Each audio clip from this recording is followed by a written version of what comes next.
Ladies and gentlemen, Homeworld 3.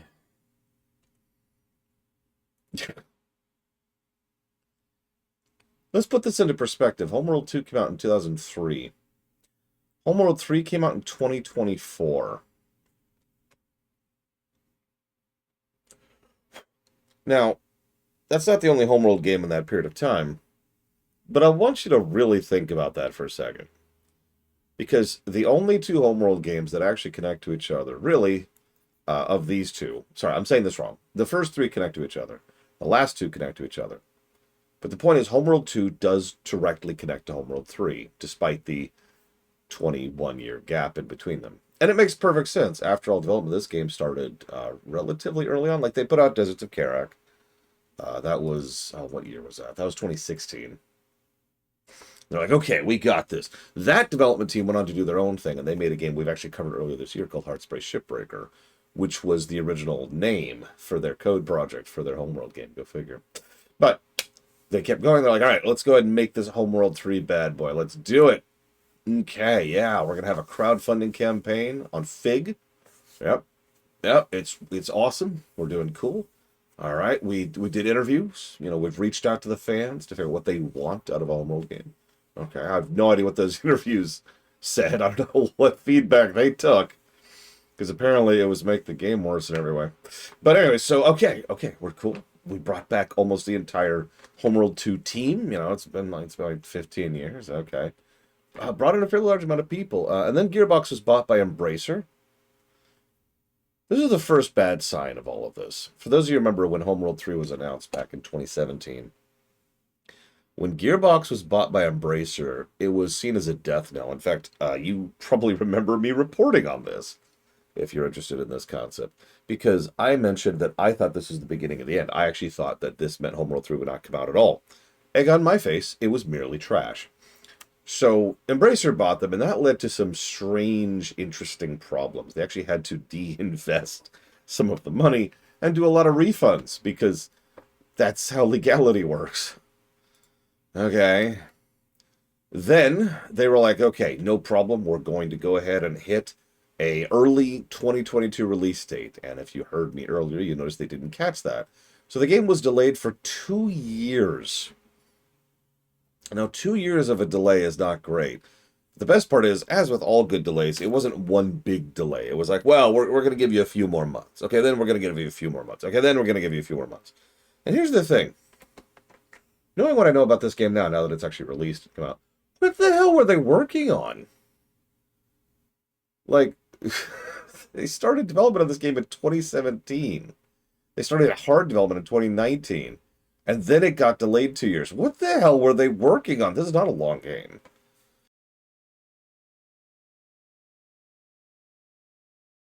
It's okay. It's okay, I'll tell you exactly what a lot of the late development time was. This is not actually a joke. You see, I mean, Homeworld Mobile is better than Homeworld 3. That's pathetic. I have played Homeworld Mobile, for reference. I put it down after, like, an hour. But yeah, so Homeworld 3 came out to a resounding thud. Did not sell particularly well. Did not review particularly well. And you're probably thinking, well, did it do anything well? No. Whoops. That's the wrong thing. Hang on, I'm looking for this. There we go. Because I wanted to look up a date. And this date I've got right here. You ready for this date? This date is amazing. So, Homeworld 3 came out in May 13th. That's the specific date right there. All support on the game was pulled in November of 2024, same year. 6 months. This game got 6 months of support before they completely pulled the plug and walked away from it forever. Now, that's already kind of bad. But it gets worse. Because, you see, they were banking on something. And it's this thing front and center. Let's look at our start screen.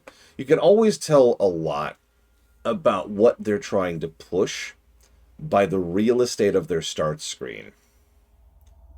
War Games! Right there, front and center. It was their big back-of-the-box feature.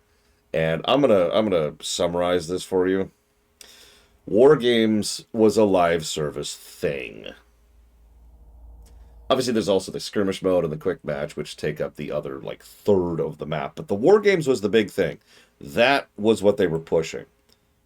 And so I guarantee you that Colossal Delay of Hell was working on the War Games concept and getting that working. By the way, the War Games is so distinct from the campaign. The AI literally works differently in it. The ships work differently in it. In fact, near as I can tell, the War Games mode, the live service mode, is actually a different game. Like, not completely literally different game, but it's a different enough game under the hood that it qualifies as a separate game. Before you ask, no, we will not be playing it, because why would we? But also, I don't think we're physically capable. Nobody else is playing this game. So that just leaves us with the main campaign over here. The 1/3 of the load screen. God damn it. Ugh. No. They do have built-in mod support, which is a damn shame because almost all of this is pretty pathetic. But I have to give credit for the fact that there's a mod launcher built into the game going through their mod.io page. So that counts. That gets a nod.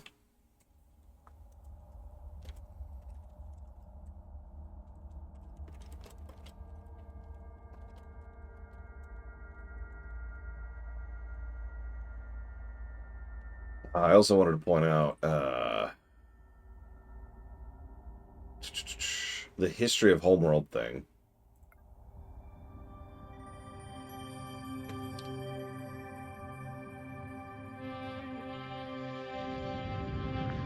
The barren desert planet, Karak. Home to a resilient but divided people known as the Kushan. They fought over resources under a burning sun for thousands of years. Everything changed when Rachel Sajet discovered something buried deep beneath the unforgiving sands. Spoilers. An ancient technology that would allow the Kushan to escape their dying world. A hyperspace core. Dun dun dun, magical artifact. And with it, a map that pointed the way to the true home of the Kushan, Hiigara. The Kushan put aside their differences and for 100 years worked together to construct a grand mothership that could transport 600,000 Kushan to Hiigara. Karen Sajet, Rachel's descendant, volunteered to be bound, body and mind, to the mothership and become its navigator and fleet command. But the efforts of the Kushan did not go unnoticed. The Taidan Empire, a powerful enemy who had exiled the Kushan to Karak 4,000 years ago, took swift and devastating action. While Karak burned, Karen rescued all that remained of her people. But instead of fleeing into the dark, Karen turned the mothership into the tip of a spear aimed directly at Hiigara. In the war that ensued thereafter, Karen's fleet emerged victorious. The Taidan Empire was shattered. Wow, I just glossed over a lot, didn't it? Reclaimed their homeworld, becoming Hiigarans once more. You also notice they're really licking Karen's boots here. Keep that in mind. I'm going to mention in a second. Just as Rachel discovered a hyperspace core, Karen learned of the existence of two others. The first of these was gifted to Karen by the Bentusi, an ancient race who called no planet home and lived only among the stars. The final core was won by Karen upon defeating the Vaegir, a vicious foe who sought to control the cores at any cost. Karen united all three cores aboard the legendary progenitor mother. Wow, yeah, just glossing over Homeworld 2 as well there. and in doing so, unlocked a vast hyperspace gate network, enabling interstellar travel for all. Trade and culture spread effortlessly between the stars. Population centers grew in places previously inaccessible, and the galaxy was united in peace. Thus began the Age of Sajet. So, do you notice the big focus thing here? Karen Sajet is front and center of all of that. A region of space from which no ship ever returned. It became known as the Anomaly. Gates in this area were erratic, dangerous. Thousands of lives were lost. Eventually, these gates went completely dark, and the anomaly spread. Karen Sajet, aboard a new mothership called the Kar Sajuk, was sent to find the source of the anomaly and stop it. She never returned.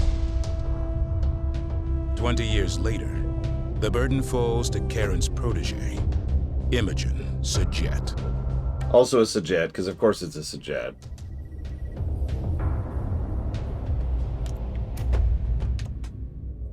So everything about that sucked. But my personal favorite, and I know this is a weird thing to fixate on, is how much they could not constantly talk up Karen and her immediate family.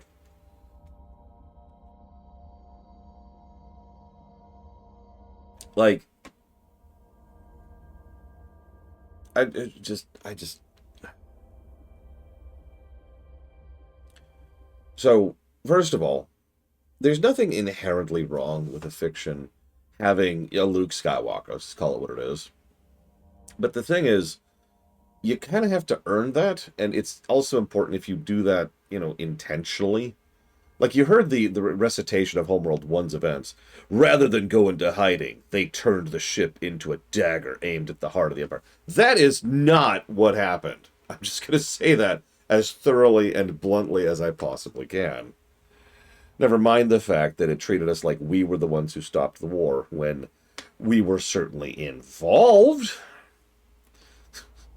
And it was also her, by the way. It wasn't the fleet. It wasn't the Hiigarans. It wasn't the Kushan.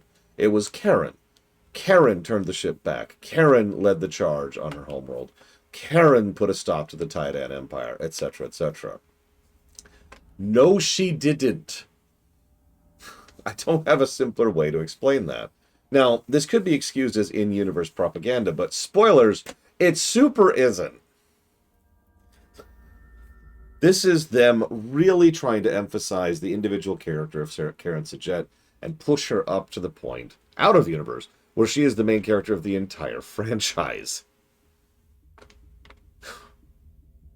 If you were paying attention, they had already started doing this back in Homeworld 2. It's just a lot worse now. And I want to emphasize one other thing, too, that irritates the crap out of me personally. Back in Homeworld 1, there was this interesting debate. It wasn't a big debate. It was just a debate as to what the Kushan looked like. And I know you're looking at me weird because you're like, we can see them right there. They're just humans. They're just humans. Yeah, that didn't start off that way. There was a lot of work done in Homeworld 1 and in Cataclysm to obfuscate them just enough that they were vaguely humanoid, and that was it. And so we weren't sure. And that was kind of a deliberate thing, because, and I talked about this earlier, the ships were the characters. The ships were the representation of the people, right? You would see a specific ship and think, that's Bob, or whatever, right? You would see a Bentusi ship, and you'd think, that's the Bentusi. Never mind however many Bentusi are on that ship or what they look like. That's not the point. It was the style and approach of the tone of the work, right? The ship was the person. Fleet command was the representation of the fleet. And intelligence was representation of the mission briefings and the people driving the missions and so forth and so on. And that was how it was done. And that worked. For 3 games, that worked. Well, I say for 3 games. For 2 games, that worked. And then Deserts of Karak went all in on, by the way, they're human. But I'm willing to give Deserts of Karak a little bit of a pass. Just a little. Like, even the Vagar, we actually have sketch work original sketch art of what the Vagar looked like? I'll give you a hint. They had 4 arms and moved around like monkeys. Like, they were not human. At least not as they originally intended. Because they were still kind of leaning into that direction. But no, no, no. No, instead, it's this whole thing. Anyway, sorry. So the point is, they want us now to fixate not on the mothership. Yeah, the Tyrannic was supposed to be aquatic race. Yeah, we still have it. Like I said, we have sketch work or artwork or brickwork or some kind of work. There's some kind of work. I don't know what it's called. It's a work in progress, okay?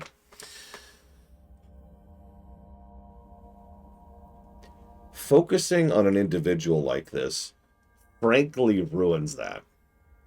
And I could prove this. I'm not going to. But there are a couple of cutscenes in this game where I want you to mentally get rid of the person's splash page. Because, spoilers, what's going to happen is a ship's going to show up and they're going to call us, and you're going to see a person's icon who's going to be like, "Hi, I'm the person talking to you." And I want you to mentally eject that camera of the person and focus on just the ship, right? Look at just the ship and pretend that it's the representation of the person. Because it works so much better when you do that and makes my point for me. So that's the first problem. The second problem is they're deifying Karen Sajet because doing the Chosen One story in Homeworld 2 wasn't good enough. Now we have to do the Super Turbo Chosen One. And yes, this is going to be a Super Turbo Chosen One story. You thought mysticism and magic and nonsense were already in this franchise. You have no idea. Yeah, remove the view screen from Trek, and you see the Enterprise D show up over here, and you hear Picard's voice come out of it, and there's this association that is built there, that's Picard, that's the Enterprise. And it's a cool way of doing things. Hell, STO actually does that, if you remember. It doesn't always do it, but like a lot of characters are represented by their particular ships that they fly around in. But I am getting off topic. Point being, I just wanted to point out how we are 10 seconds into this game. That really sucks. Okay, so how do I do anything? What do we got here? Enable a default fleet instead of persistent fleet. Why would I ever do that? Here's our difficulty options. Fleet is invulnerable is an option. Infinite resources, instant production, instant... What? Those aren't difficulty options. Those are cheats. Those are... I just want to see the stories. Which I'm okay with, for the record.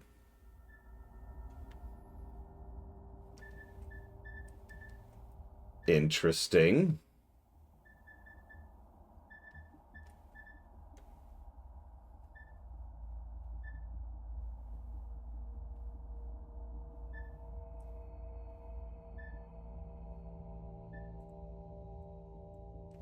Huh.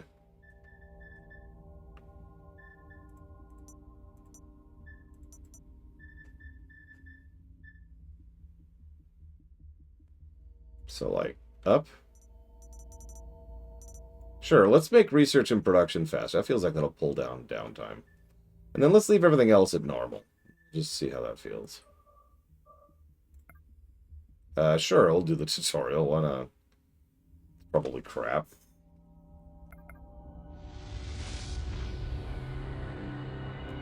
Oh yeah, this game's gonna chug a bit, by the way.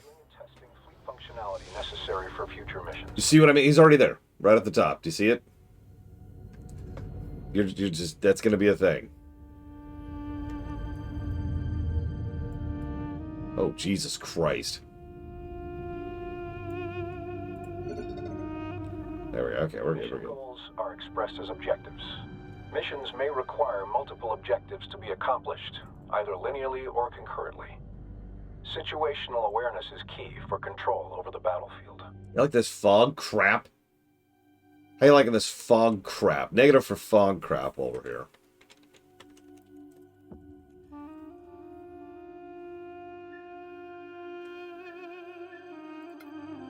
Practice rotating your view. Rotate your view to get a better angle of the mission area. Center the view on the mothership. Now rotate to look at the asteroid bay. And now, rotate your view to look at the friendly carrier.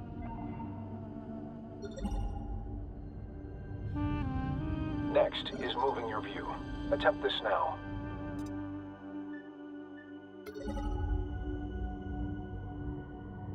Move your view to closely view the nearby asteroid bay. Finally, adjust the height of your view to gain or reduce elevation in the mission area.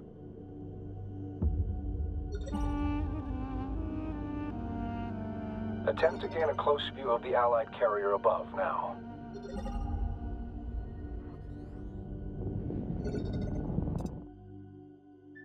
By the way, notice anything wrong with that icon on the back of the ship? Albeit more easily. Try this now. I understand that's a bit of a deep cut, but, you know, At any that's time, wrong. can be quickly returned to via a dedicated command. Try this now. Channel open. Stand by.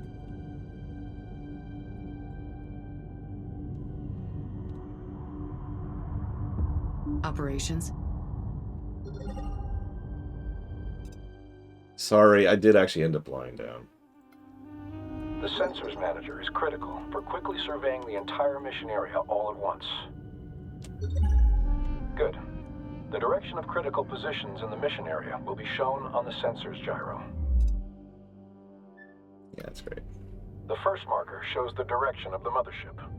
This second marker points towards objectives and related points of interest. Finally, the last marker indicates the direction of any combat events currently underway. The Sensors Manager allows you to see the positions of the fleet, as well as their line of sight. Orders can also be issued from this view.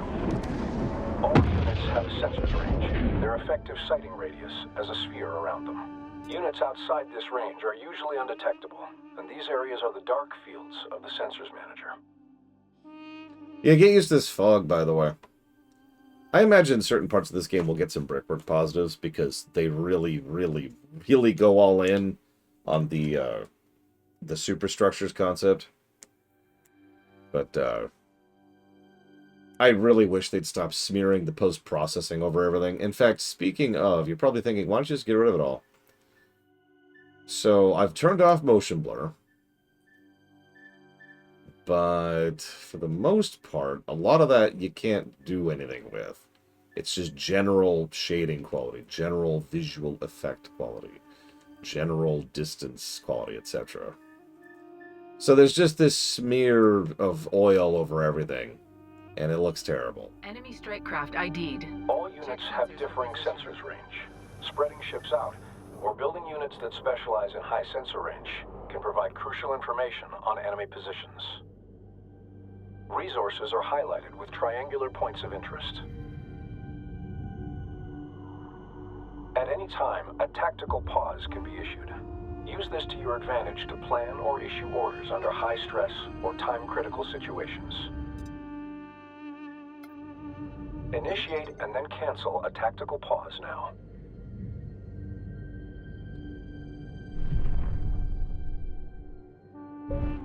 Note that while paused, units cannot react to orders. You're funny, Loner. Objectives cannot be completed. We should be lucky we got that preview of the first two games. Intervals of 25% using the dedicated command. Try this now.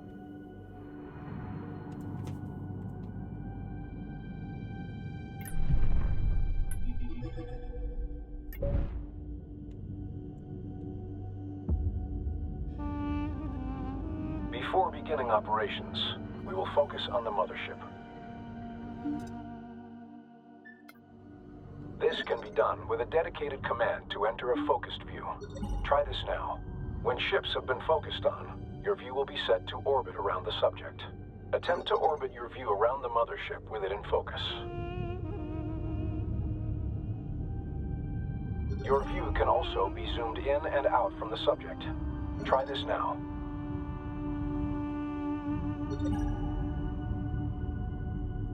Now for commands. All unit operations begin by designating a unit to issue orders to. Start by selecting the resource controller. Not all ships are combat vessels, but each class of ship has a unique role, function, and set of abilities. The Mothership is a slow but well-armored shipyard, capable of fending off rudimentary threats on its own.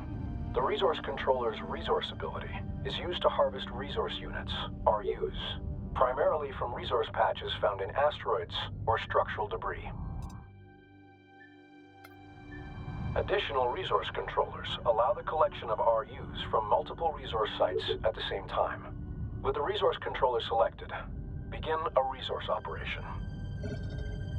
I have actually heard several people say that this mothership was designed to emulate the resupply birds that were in Deserts of Carrick.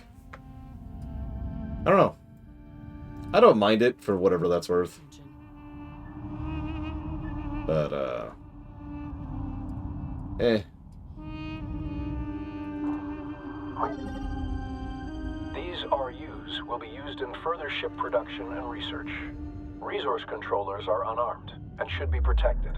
While very vulnerable, they have several additional uses, including recovering mission-vital objectives in the AO, and in some circumstances, even capturing enemy ships. Growing the fleet is essential for every operation. Open the Build and Research Command interface to begin unit production. So here's a random question. Does anything look off from this view right here? This is the first time I've been able to show off this concept that actually existed in Homeworld 2, but they really went all in on in Homeworld 3. It's called INLIPS. I forget what it stands for. So you see those resource controllers? These guys over here? Do they look a little big to you compared to the mothership they're right next to? So NLIPS naturally scales the size of any given ship that isn't the mothership, the more zoomed out you are, to make them more visible. It's, weird. And honestly, just feels kind of off. And I wasn't going to comment on it unless I noticed it and it felt off. And, well, we're already there in the tutorial, so whatever. In some instances, technology must be researched before production can begin. Recon strike craft are now available. Research in order to produce a small contingent of ships for the fleet. Now that the technology is available, the fleet can be reinforced. Yeah, I should mention NLIPS was also in Homeworld 2. I just turned it off. Motherships and carriers specialize in unit production. Larger or more powerful ships take longer to build, as well as more resources. If the fleet runs out of resources, production will stall during its creation. Production complete.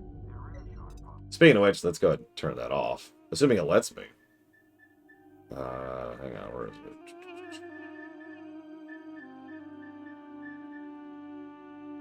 Hang on. Although, speaking of which, it's... Do none? Oh, wow, I can't.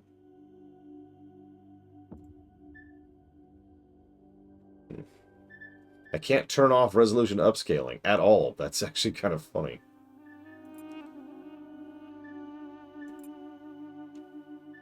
Oh, there we go. And lip scale. Okay, we can turn it down to 0.5, but apparently we cannot turn it off. Oh, no, I'm blind. There we go. And lips is off. We're good. We're good. Listen, I never claimed to have functional eyeballs, okay? Materials tracking. We're looking good, as usual. God, the camera feels wrong. Control room position. Particular density is off the charts as usual out there. Collectors are loving it. Taking a beating. Request to review.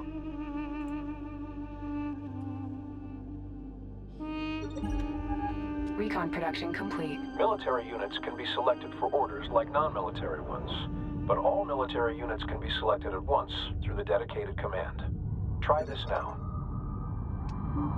Move the contingent of recon ships to the marked point to scout beyond our position. Our units can take advantage of terrain as a shield against oncoming threats. During combat, pilots will attempt to take advantage of whatever cover is nearby. but giving them path directions that take advantage of cover can be paramount to mission success. Fleet, recon. Oh yeah, that's their big back-of-the-box feature, is the terrain totally matters now. Everything I've read indicates that it actually doesn't. And it is, in fact, better to just ignore the terrain completely. We'll see. I am not what you'd call optimistic. Move the strike craft to the marked destination near the terrain. Units can also be directed to positions out in open space.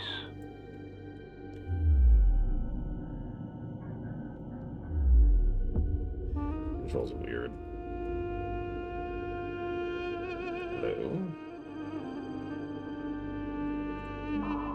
We're on the move. Yeah, terrain. Like I said, they're going all in on the superstructures. They want to do superstructures all the way as far back as Homeworld 1, so it's kind of been a, wish list item for a lot of the devs for the entire franchise. Hostile presence detected ahead. Direct our units to engage the hostile presence. Go.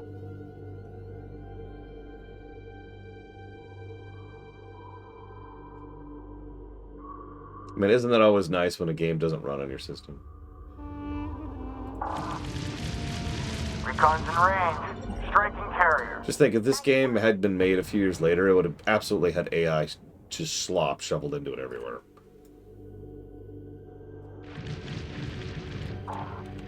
We're hit. Taking fire. Group 1 designated. Send it. Push your targets. Full burn. Tracking solid here. Use Locked up. my... Evading.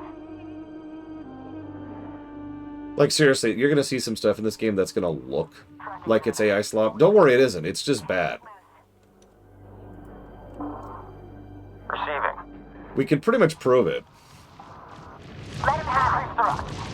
But also, this game was in development and then delayed in development way before that became a thing. So, Copy. Pushing through. thankfully, Defensive. of the many issues this game has, that is not one of them. Yeah, now AI was trained on this. We know that, too, because Gearbox is all in on that. Every game is AI. Every game will be AI slop. This is riveting combat. Group 1 suffering losses.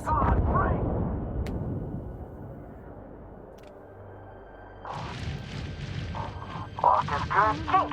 Ops. Collectors around. Materials uptick incoming.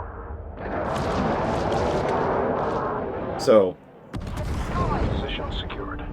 Ship behavior can also be controlled through formations and stances. Start a new formation. sure. Understood. Formations change how ships align themselves in relation to one another. Formations can affect grouping, ability to focus fire damage, and even vulnerability to certain weapon types. In addition to placing units in formation, behavior can be fine-tuned through stances.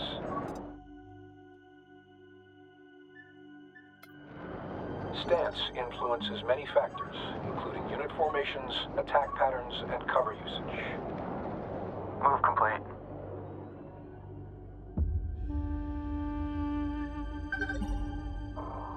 Free fire. All coming. Enemy strike craft in area. Check screens. Finger off the trigger back there. We're on defensive. Allied ships inbound. Cover when you can. Blast whatever you see. Tracking clean over here. Watch the cross. No. It was a garbage dump in an asteroid. You're right. Can't shake him. Yeah, this is a thing. I can roll out. I can't shake them. So we hit our population cap already. 20 fighters. We can have 20 fighters. That is pathetic. Reinforced. See if we can find a place to see that without having to go through some nonsense. New target. Hostiles destroyed. Transferring command of the Allied There it is. interceptor strike craft to you now. Okay, so excuse me, it's 20 recon. We can have 40 fighters. Replace and reinforce It's still pretty small. And less than the last game, by the way. quickly repaired by by sending them to dock with either the mothership or a carrier. Dock with the carrier now. Why is dock not hotkeyed? Why is dock, a button I will be hitting all the time, not hotkeyed? What is wrong with you?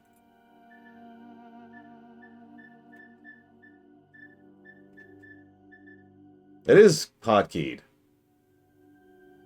What? Go. DC flight on your call.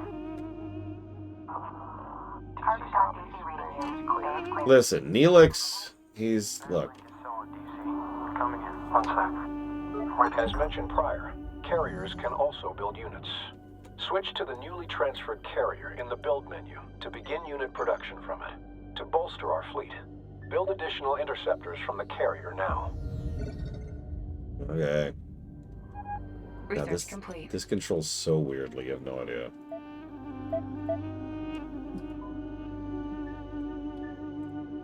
Like, it's hard to put it into words. It is, like, the camera's weird, and the controls are a little floatier than they should be, and... Can't build capital ships. I don't know. They're more mobile than the mothership and can quickly reposition themselves across a battlefield. Receiving. Send. Helm, update. Move us out. Why is that the route you're taking to get over there? Send message. Oh yeah, I want you all to take a drink every time you hear Sand and Sinners, by the way. That'll come up in a minute.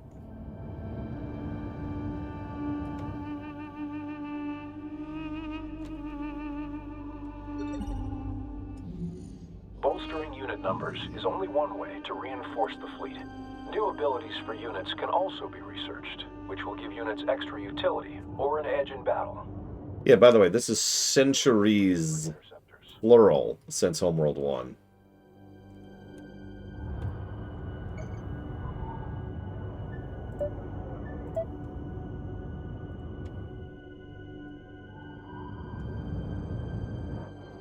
How's Karen still alive? Magic! Hello! Upgrade. Once researched, the technology is made available for all units it applies to. Most units will not use their abilities automatically and must receive direct orders. With good timing, this can turn the tide of an operation. So every unit in the game now has an ability, Stability now. which is it's just a stat buff ability, and it has a cooldown. This is the kind of idea that can and has worked very well in a lot of RTSs over the years.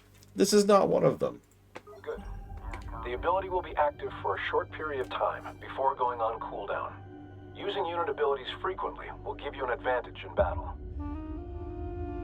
Yeah, nothing... Deserts did some good stuff with this concept. This one, not so much. Shielding them in the event of oncoming fire. Direct the contingent to the target position. Ready to copy. Green line confirmed. Interceptor production complete.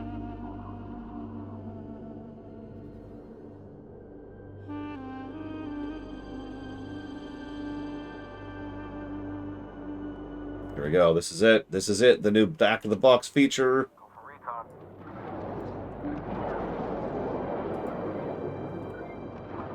Oh, yeah. Check that out. We can go through things. Location secure. Oh, yeah. Hostiles detected.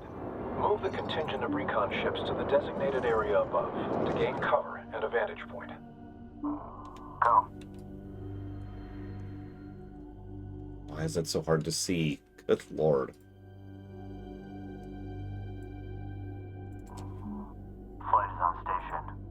We're ready. So worst instance of abilities I've seen in a game. Let me actually think about that for a minute. Like, I've seen some earlier games that are more frustrating to use. StarCraft 1 says hello.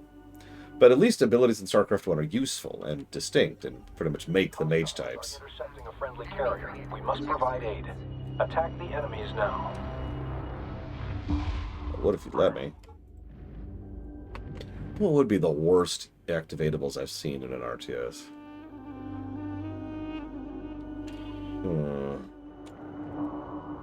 Recon here. Enemy frigate. Engaging target. This might take the cake. This might actually be it. I'm not sure I'm coming up with anything that's this bad. Good luck. Come on. It's a direct hit. Lead into it. The combat effectiveness of an engagement force is often directly proportional to its ship composition, size, and ability to focus fire on an enemy. Cannon fire and missiles travel through real space and will collide with obstacles. Positioning ships behind large objects, or behind other larger ships such as the Mothership, can significantly blunt the effect of certain enemy assaults. Or you can just kill them, because the time to kill in this game is stupid. Like, you can take cover in several cases, but there's almost no reason to. I mean, you saw how bad the time to kill was back in Homeworld 2. The first ship we built that didn't die in seconds was the Destroyer. The second biggest ship we had access to. Enemy ship destroyed. Target eliminated. Bring it down.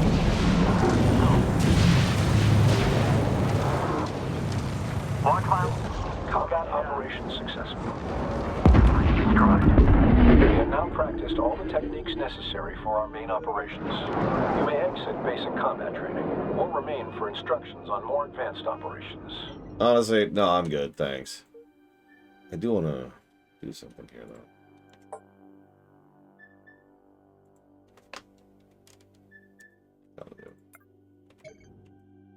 No, I'm good. I'm good. Let's get out of here.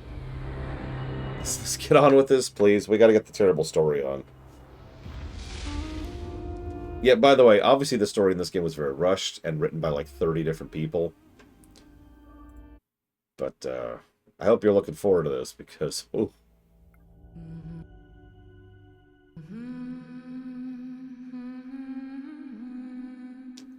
Oh yeah, remember the lullaby. I want everyone in chat to remember the lullaby. So, you see what I mean? The first thing we see in the campaign is freaking Imogen. A person. I've already complained about this. I'm just making the point. You could say... I mean, look at this framing of this shot. There's Imogen, and then there's two nameless nobodies. Who do you think is the main character? Is Imogen Sajet. I am a scientist. Isaac, Imogen. Private channel contact, you copy? Read you clean and clear, Command. Status of your synth cores? I have been taught that history moves like the tide. A slow, inexorable movement. That the surf crashing on the beaches of time is an illusion. A momentary expression of change. The cores feel good.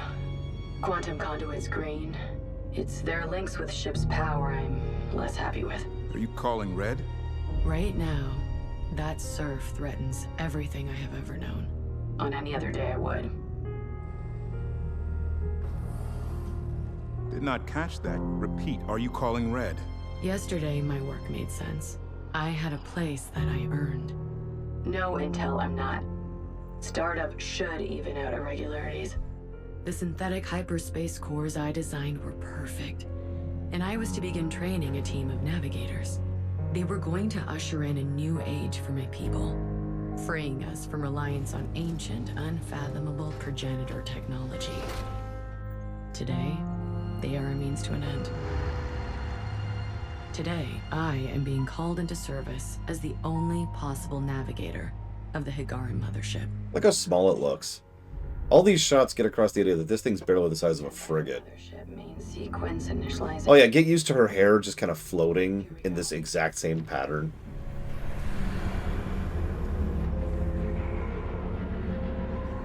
Its sister ship, the Kar Sajuk, disappeared 20 years ago in a region of space known as the Anomaly. 20 years ago, by the way, remember that. With our original She was 6. mentors and my mentor, Karen Sajet. She was 6 years old when Karen went missing. Remember that. Forward. Switching to open channels.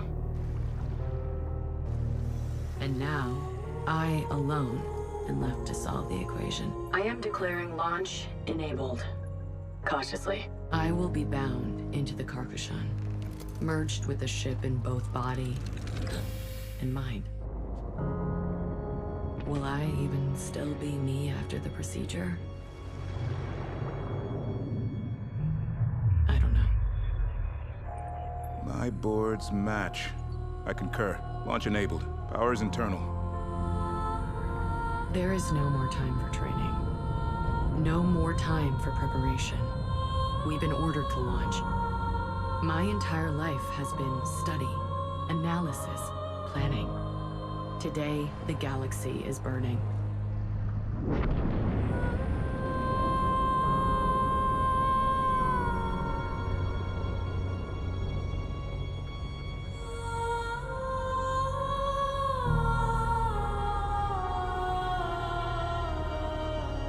My name is Imogen Sajet. I'm the main character. I am Fleet Command. Okay, so that was boring and dumb. Terrible introduction to your main character, by the way. Like, I love how one of the first things they introduce is the idea that she is so freaking awesome that she introduced hyperspace cores that are better than the progenitor cores from, you know, previous games. So that's, you know, that's cool. Standing by to begin calibration. Also, in every cutscene henceforth, I want you to do me a favor and really watch the animation of the people because it's just wrong.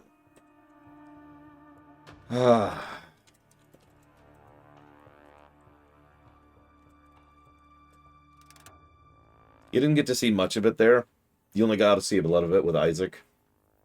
But you just pay attention.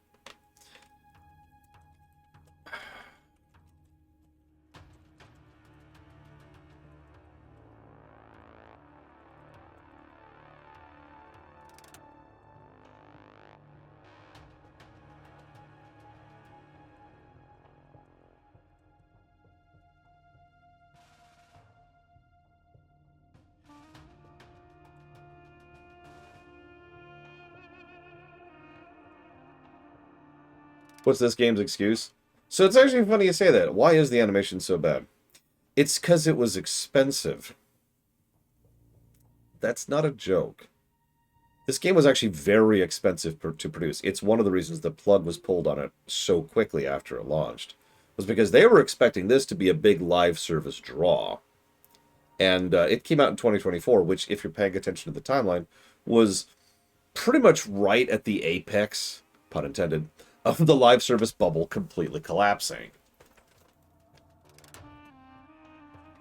So this was supposed to be a big thing. It wasn't. He's like an alt tab. That's always nice.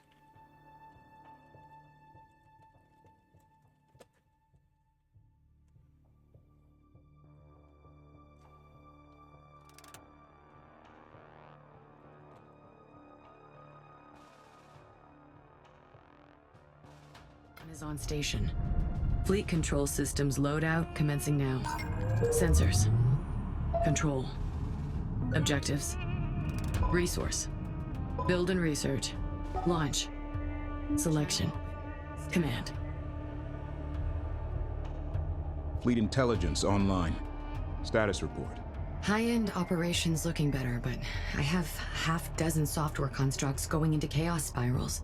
Give me 5 minutes to clamp down the logic loops. Would be better in 2, Command. Are we mission capable? Sorry, Intel, but I've got reds and resourcing systems right now. There's nothing to check flow with. We need to harvest something, anything. How is that just coming up now? I'm doing what I can with what we've got. I don't even have a full construction bay yet. Understood. Hiigara Command. This is the Karkushan. Initiating comms. Link Beta Beta Iota 20. Acknowledged. Comms locked. Gamma Beta Omega 24. Proceed. Secure comms established. Kushan proceeding to resource storage area Alpha. You know, for the one and only time in this game I'll say this, the atmosphere look is actually pretty nice. Can we have more atmosphere missions? Because this looks pretty sweet. And manage all mission objectives. Move the mothership into the designated area to begin testing. Like, you know me, I'm not a big fan of the Operations. Mothership. unreal look, for lack of a better way to call that. Advance. But this looks nice. I actually like this. I like looking down at, like, Flight maneuver. you see the chunks Engine capacity. of the terrain. That's the pavement that stretches out into the desert in the distance. You can see all kinds of little ships and buildings down there. Just a Confirmed. train, you know. Tracking verified. But yeah, so, how many of you have heard this story before? Hiigara. Okay, we're untested, we're unproven on a dangerous mission to save the galaxy. We need you mission functional. Shut up. And it's the say that, but we're untested and we don't know what we're doing and our ship is barely functional. And why is this such a common trope? I mean, I'll tell you. I'll actually explain to you why this is such a common trope. It's because the writers want you. They want the main characters to be contested. They want them to be struggling. They want them to be barely keeping up, right? So they make sure that they don't really know what they're doing, and they don't give them the proper support they would have. The problem is that's stupid. And there's no nice way to phrase that. It's extremely dumb. There's no logic behind sending out cadets on a broken ship in order to do an emergency mission. That's not how that works on any level. Anybody worth their damn will immediately tell you all that's going to do is get a bunch of cadets and a very expensive ship destroyed. Yeah, I was going to say, there are ways to do this concept, and plenty of science fiction has had ways to do this concept. I mean, quite frankly, Homeworld 1, yes, Ross, Homeworld 1 did a much better job of this. In fact, you know a game that did a way better job of this exact same concept? Homeworld Cataclysm. Those of you not familiar with it, in Homeworld Cataclysm, we were a member of a mining kith, guild, faction, tribe. It's complicated. I just said that, Czar. So, in Homeworld Cataclysm, we were just a mining ship who happened to get called in on assisting against some random attack, right? And, you know, we did it. We helped. We didn't get any gratitude for it. Great world building point, by the way. I'll talk about that when we get there. And then, oh, hey, we happen to find this bit of salvage. And normally what we do is we take the salvage to the professionals and have them look at it. But we are so under the gun and so underdeveloped. We have so few resources. Nobody respects us. Nobody gives a crap about us. And so the leaders of our clan reach out to us and say, why don't you test it on your own? To which we respond, are you stupid? We're a mining vessel. And then they say, no, it'll be fine. You test it yourselves. And then we do, and then everything goes wrong forever. But the point I'm trying to reach is every step of the way made sense. We were under the gun. We had no idea what we were doing. We had no resources, no combat capacity or expertise whatsoever. We were making do with what we had. We were a bunch of engineers and miners, and by God, we did it. And that felt earned. I'm just going to give a couple of things away. Not only are we the personal protege of Karen Sajet, the Jesus of the setting, but also we're the daughter of the space president of the galactic whatever. We are as coded as the chosen one as it is possible to be. This is not us starting on the back foot. Source Controller Alpha 12. RCA 12, Karkashan. Transfer confirmed. Good to have you. Order the resource controller to begin harvesting operations. Controller is on. Yes, we are literally playing a Nepo baby. That's not actually... We are, in fact, a double Nepo baby. That is not a joke. Move out. Maintain active scan, all zones. Dude, hell yeah, Redentorov. That scene is one of my favorite scenes of that entire game. That's going to be a triple moment positive when we get there. It's so understated. I know people who never even noticed it. But it's such a wonderfully understated thing. This is the Kith Somtom military ship, Kunlan. I think it actually says warship. But whatever, you get the point. You get the point. Oh, it's such a good scene. Is in position. Resource collection in progress. But we'll get there. Engineering. Monitor disassembly. But now we have to play this drivel. Monitoring. Any update on our absent production module? Waiting on a call from Higaran Command. That's a good question. Is anyone more Nepo than fricking Imogen Sajet? That's a good question. Can we think of anyone worse? Mating successful, but we've got no flow-through fleet. In fiction, obviously. Let's leave real life out of this. There's some sort of back pressure pre-storage. Wait. I got it. Thanks, Command.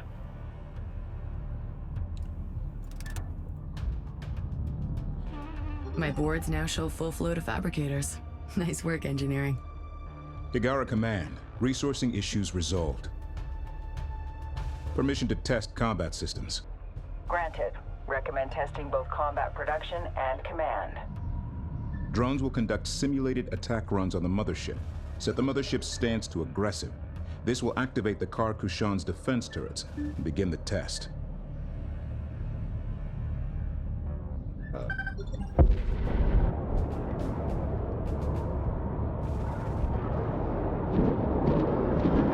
By definition, yes, Lord Harriman. Like, a good story can take a Nepo baby and have the fact that they're Nepo be part of their character arc. You know, them having to live up to something they were not prepared for and they were not good enough at, right?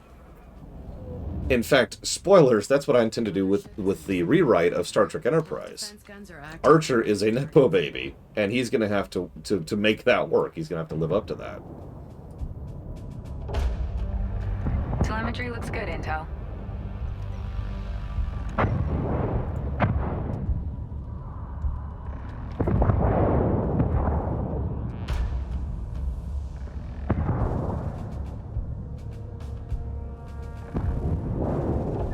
Yeah, the warship Kunlan. That is such a great mission. Objective complete. Kata has some issues, mostly on the gameplay axis, but man, its story is good. Strikecraft production is optimal as it's going to be until we get a full capacity production module. Bring our recon squadron to full strength.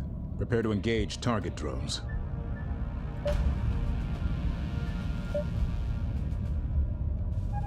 Research. Team 7, there's a reverse manifold installation and resource transfer conduit 136. You've got 30 seconds before I start thinking about whose fault that was.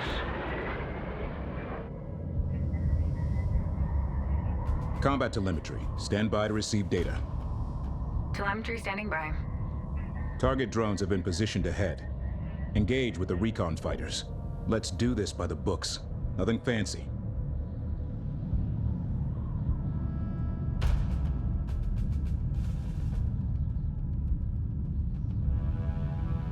Yeah, I don't think that's not really like what Nepo baby means, Channel you open. know. Group 1 reinforced. Leia actually, I don't think qualifies as a Nepo baby because she actually is that good at what she does. Like, it's not nepotism if you give someone you know a job that they are in fact good at. That's not nepotism at that point.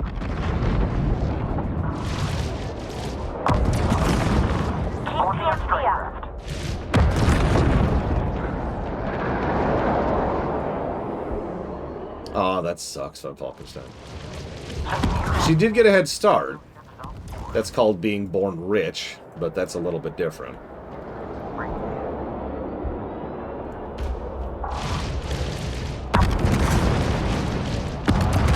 By the way, are you noticing how the ballistic firing shots actually arc to hit targets? See if we can bring our birds home. It's because, similar to Homeworld 2, there's no actual physics collision model with the attacks. There's a dice roll to determine if they hit or not. Auto land guidance implemented. If Claude Code is AI, Now cleared. then I would rather rip out my own gums with a rusty razor than use it. But either way, no. Hi, Sean. Go for recon. Ooh, Doc. DC, we are on approach. You got room for us? Karkashan DC confirms. Applicant Look, I was merely anti-AI until it got worse and worse and worse and worse and worse, and has still not stopped getting worse. My tolerance is gone. We are completely and officially at a no-tolerance state when it comes to AI garbage.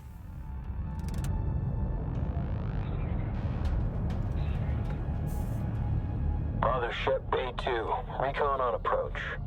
Cannot wait for that bubble to burst. Successful docking operations. All tests complete. Mission accomplished. Hiigara, Karkushan. The mothership is continuing. Karkushan, this is Hiigara Command Actual. There's a situational update. Operations? Hey, you ready for this? Is this it? I think this is it. Might be it. Yes! Animations! Watch their animations. Officer Paktu. Sir? Consider this briefing to be under the Sunrise on Carrick protocols. There will be no more communication from Hiigara, and you are to remain calm silent until mission completion. Acknowledged. God, they're over animated. It's weird. No matter what you may have heard, I assure you, it's worse. The following events occurred simultaneously across multiple major systems, adjacent to the anomaly region.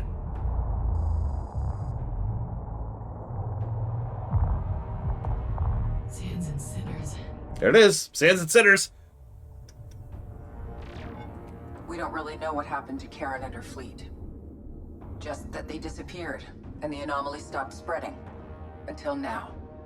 We believe these events were deliberate attacks, and that they and the anomaly are linked. Hyperspace has been weaponized. Every simulation we've run results in the total collapse of galactic civilization. This must be stopped. First, we need you to access Facility 315, where a prototype production module and supplies are in storage. We have traced the gate power flow to the Noctua 27 system, which appears to be the focus of the anomaly. You will make best speed to the Noctua 27 system. Is that understood? Understood. Until the protocols are lifted, nowhere is safe. Are you certain? Admiral out. Sir. Confirmed, Hiigara. Sitchinsaw, are you sure this is the optimal path? This ship is not ready. I'm not prepared. Imogen, the galaxy is not the laboratory. Karen knew this, and it allowed her to succeed where other Sajets might have failed. I'm not Lady Karen. You must see in yourself what countless others do. My precious granddaughter. See, we are literally a Nepo baby. Twice! Politically and scientifically. Yes. Generating initial nav equations now. Anyways, negative for the cutscene we just saw. I'm not sure what's worse. The fact that they had to open with something that is a galactic level threat for the third time in a row, by the way.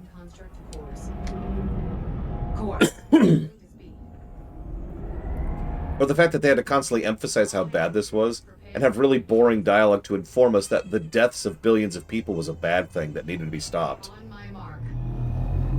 3, 2, 1.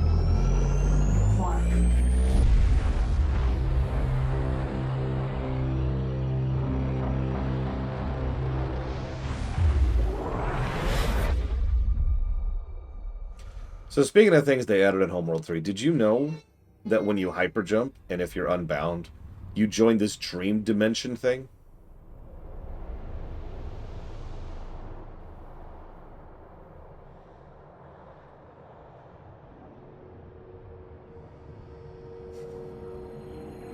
That's not a joke.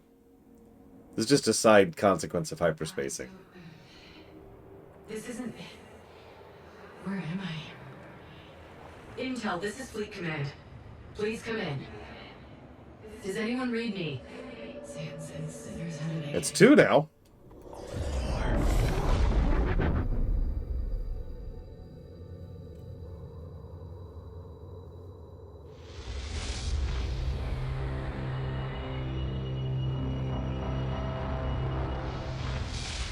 Your vitals are spiking, Command.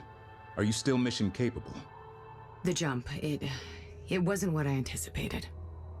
But the equation balanced out. You have that right. It was by the numbers. Numbers never lie. Hyperspace complete. Real space coordinates acquired.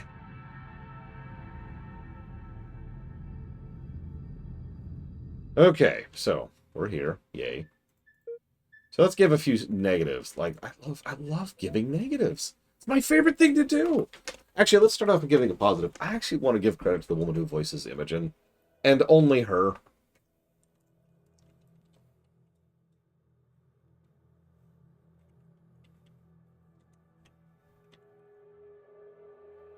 Like, she's been able to put some decent humanization and notes and tones into her voice, and credit where credit is due.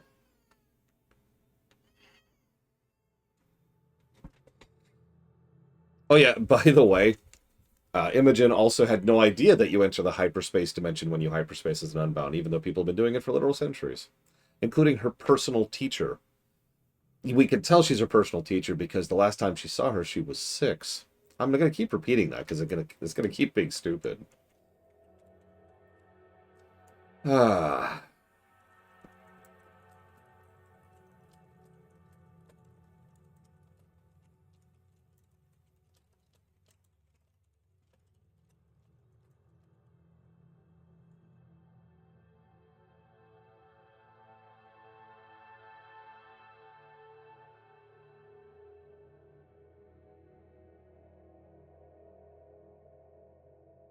Yeah, by memory, the only voice actor I remember actively disliking was Isaac's. We'll see what we think of that as we go. He's Intel. He also has given some of the worst dialogues. That might be a thing. Listen. Last gen navigators had to shave their hair. Nowadays, we can just let it flow, you know? Go with the vibe. Go with the tone. Just let it all out.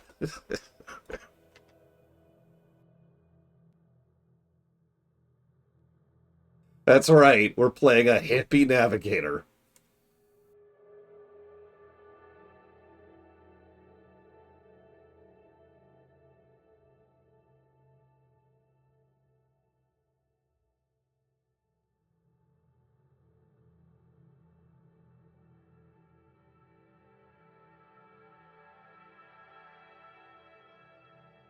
Yeah.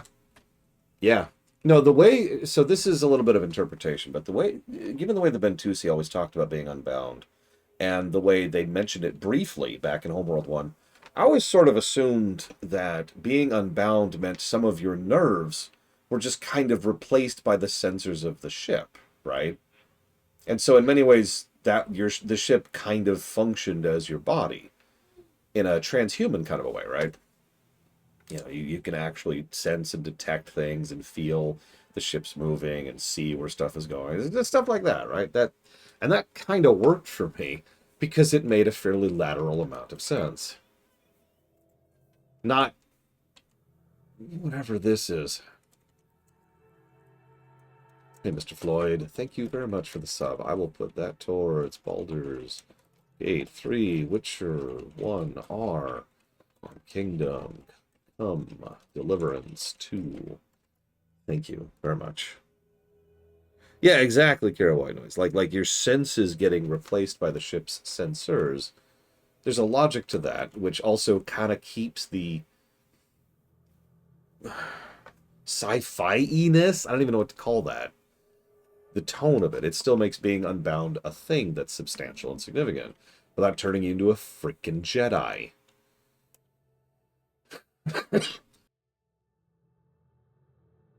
Excuse me.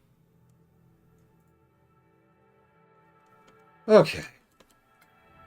So, hey, whoa, camera. We are currently in close proximity to the Unmanned Storage Facility 315, where we will load our production module. With this module on board, we will be able to conduct unlimited combat operations. We need to recon and establish a secure area of operations.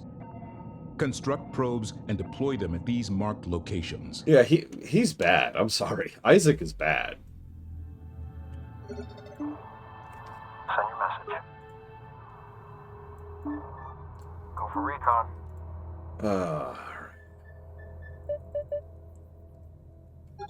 Probe ready. Good question, Leonard. Do not know. Ops. Probe launching. Resource operations underway. So something that it's taking me some getting used to. You can click a spot, New position. There. and it's like smart. Oh God! But I didn't want it to be smart. Move us out. Attention. Reposition. Stop Channel open. moving the mothership. Move to new position. What are you doing, man? You know, honestly, I'll agree with you on that, Torov. Combat patrol to protect the mothership during transfer. Deploy recon strike craft to the location. I don't think so, because I don't know what that game is. Resources from the surrounding area to construct additional forces. Which means I don't know what it is, which means I haven't looked into it, which means it's probably not on the list. Fuel rates are showing above standard. Materials density is top of range. I mean, one of the things that has always really... Dispatch probes to the target areas. I already did that! Literally already did that. What? Go there. Probe is away. Dumb thing.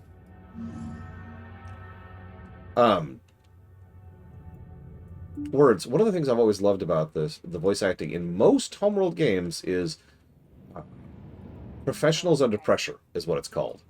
There's a very specific and clipped tone that they use. Probes in position. The outer perimeter has been established. Objective complete. Waypoint set. Move to location. Where's my freaking... Why is this so weird to control? Strike craft to each target area. Ugh, quality slop. Ugh. Resource controller complete and ready for Disgusting. operation. Tracking in. EOS feed stable. Take it easy with the thrusters this time. First sector clear. Acknowledged. Continue your sweep. Command, don't forget about the recon strike craft's overburners. Shut up. Getting out of trouble fast. Or into it. Material site locked in. Collection underway. Is it Crimson Desert? What is with all this fog? Why is there so much fog? I can't look at how pretty the backdrop is. Look at that. Look at that beautiful skybox. You can tell because it's somewhere underneath the giant glaring beams of death that are destroying my brain. Prepare to initiate loading procedures. God, you know what? Hang on. Let's go over here to really emphasize how dumb that is. Right there. That's our thumbnail. That's our thumbnail right there. There it is. Boom. Resource controller complete and ready for operation. God. Sorry. 1 sec. Ready to copy. Honestly, it's okay. It's okay. This is good. This is relaxing. We've got another baseball bat game. I can always use more baseball bat games. It's what we need in our life. It's baseball bat games.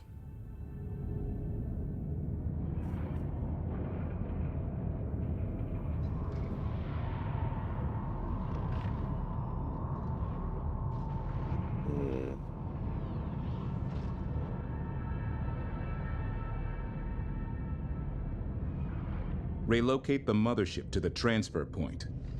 Do I have to? It's so atmospheric. It's just...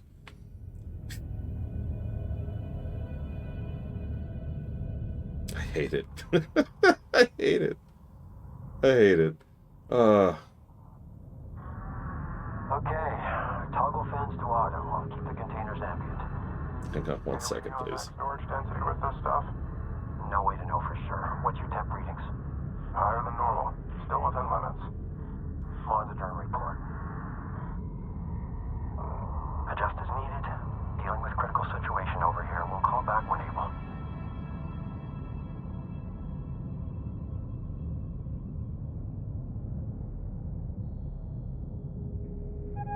Resource controller complete and ready for operation.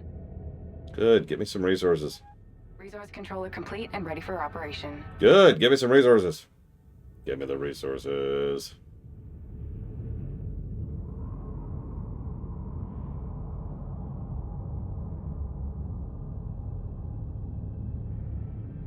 Ops, controller lead. Operations underway.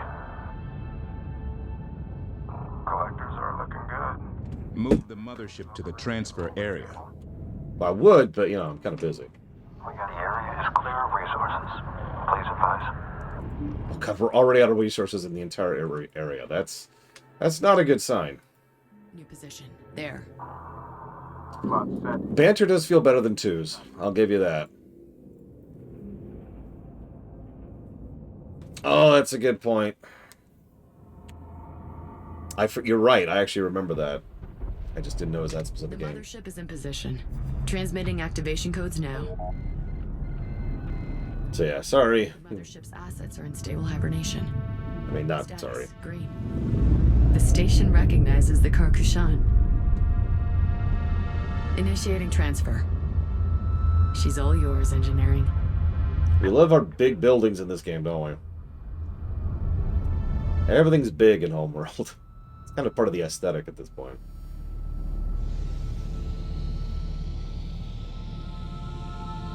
That's not a dig. It really is part of the aesthetic. Protocol's going smoothly. Tracking is good.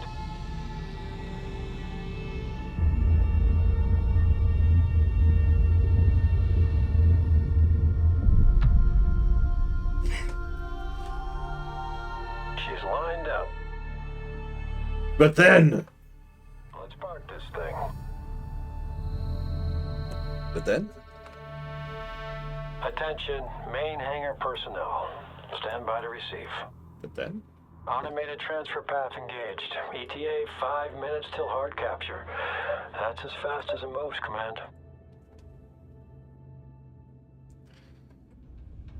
But then...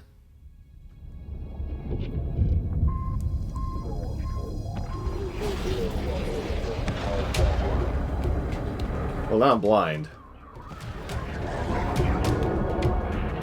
Oh, thank you. No, come back!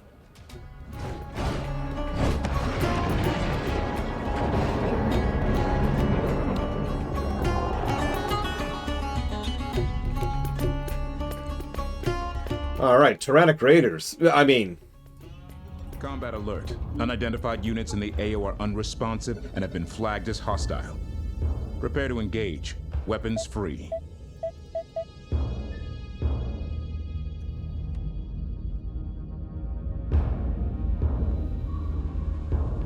We've detected several more hostile signatures in the sector on attack vectors. Produce additional strike craft to better defend against incoming hostiles. No, I refuse. I'm not already doing that or anything. God, they produce ships fast. Oh, right, we cranked that option up, didn't we? Right, because we could do that. That's actually an interesting question. Can we change gameplay settings on the fly? Is that a thing we can do? Because that would be another positive if we can.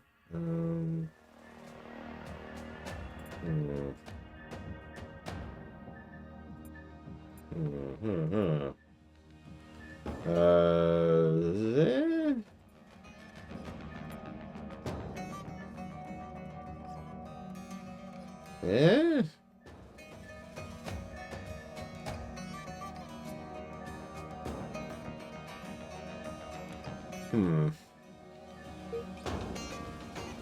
No, the experience preset isn't that. Here, I can actually show you here. This is this. It's your controls. It's how the controls work. Having said that, I do like the fact that that's there.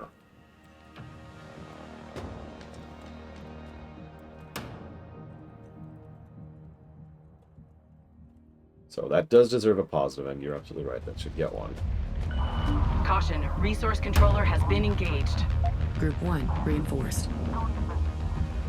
Break. Break and roll in. Break back.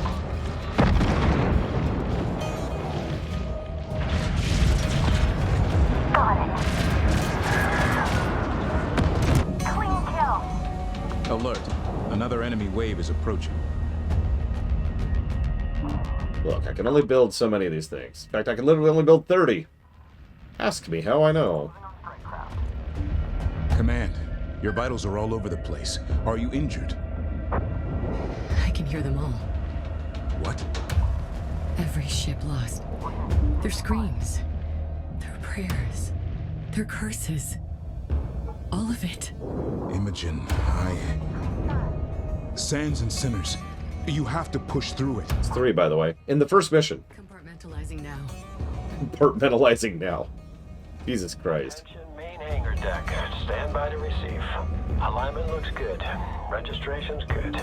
Begin capture protocols. Soft capture. Hard capture. Confirmed. Power coupling engaged. Control lines green. Integration complete. Good work, people. The mothership feels complete. Thank you, engineering. Hang on, one second. I'm curious of something. Can I just get rid of this freaking fog? 1 second.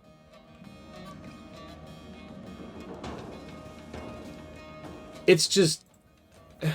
Okay. I'm actually all in favor of a setting having custom invective. It makes sense. You know, not everyone's going to call... Like, a fictional setting isn't going to have an expletive like, Jesus Christ! Right? There's cultural reasons why that's an expletive here in real life, right? And there's several examples of that. In fact, one would argue all of them are examples of that. So it makes sense that you have to come up with your own new invective for a new setting. Okay, cool. But, like, Sands and Sinners not only doesn't work, like, constructive-wise, it's too complicated. Sands and Sinners, right? Like, it doesn't work for how they've been using it. They needed a truncated version. Like, just Sands would have actually worked, for example. Yeah, no, exactly, Loner. There's design. There's design that goes into these kind of thing. And instead they just call it Sands and Sinners, and that's... It feels forced, is what it boils down to. It feels awkward. Yeah, keep in mind, Carrick they left behind literal centuries ago. Ah, Frel. But yeah, no, Frel is actually a good example. Monosyllabic, which is important. Memorable. And just constructed well enough. It's very basic, consonant, vowel, consonant, so that you can really spit it out. Frel! You know, it's got to have something there, too. It also sounds similar to another F word I could mention.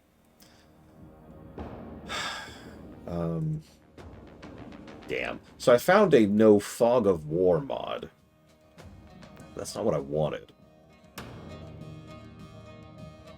I was hoping for a no fog mod. But, yeah. Whatever. Interceptor fabrication templates installed and ready for immediate production. Good timing. The Raider threat is getting serious. Build interceptors and take out the Kalen pursuit fighters. Facility 315 has released resources during the transfer. Use resource controllers to collect. Build a squadron of interceptors. Enemy strike craft. Alert. Another enemy wave is approaching.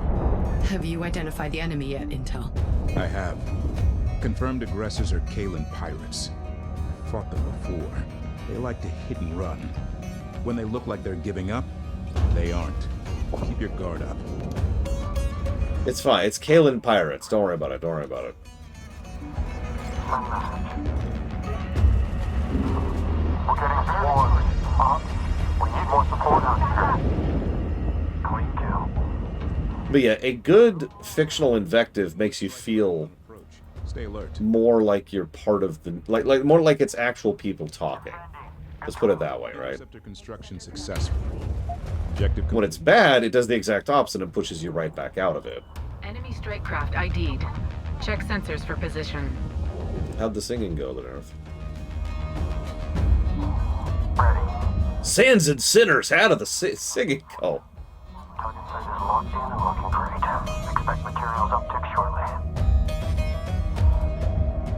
Back to set.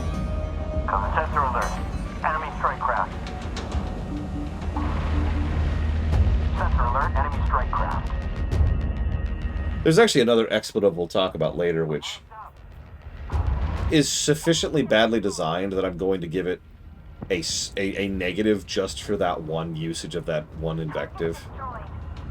And it's going to take some explanation, but I swear it deserves that negative. Just work with me. Adjusting.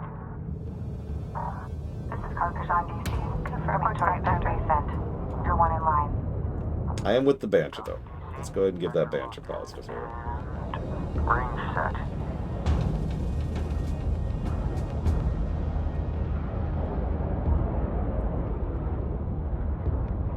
What, the sand? Contact. Hostile strike craft. They're all over me. Standing by. Nice job. Set. They're all over me. Scan and re-engage. Scratch one. Sensors quiet. All hostile units eliminated. Objective complete.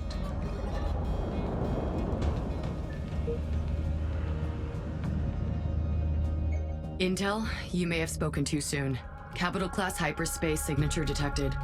Oh yeah, ready for this? Yeah, they can just beam into solid matter. Remember that, because it's a plot point they will never come back to. At least not for these guys.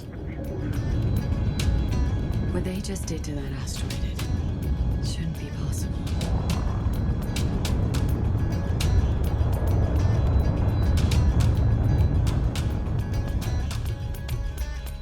Alert! Kalen pirate carrier in the AO. Defend the mothership.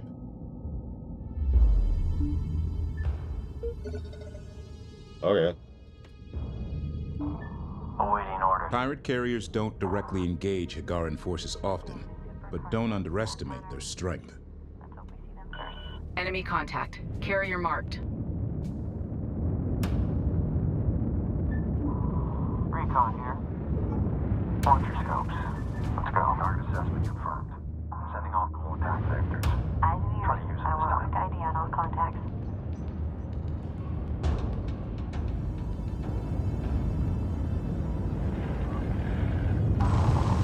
Hitting the carrier activation. Firing now. Hang in. Group 1 suffering losses. Turret. A large wave of enemy forces are inbound. Make ready. Locked up. Good shot. Enemy strike craft on the board. Oh,